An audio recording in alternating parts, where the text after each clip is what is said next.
pores in my scalp is already closed and chances are hindi na tututubuan ng buhok. I am Aurora Jean Perez, but you can call me Ellen. I am an events host and events organizer for more than 2 decades and also a certified international life coach, motivational speaker, and resource speaker as well.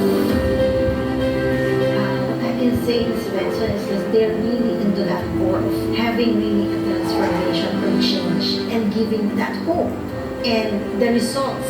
So tama talaga that I went to Svensson kasi it's not just being explained to you, you're being educated about what's going on to your hair and to your scalp and how we will find solution. Hindi siya yung minamadali, hindi yung mabilisan na treatment. Sa totoo lang dito ko lang talaga nalaman sa Svensson. We have to start with the scalp care for you to have a hair growth.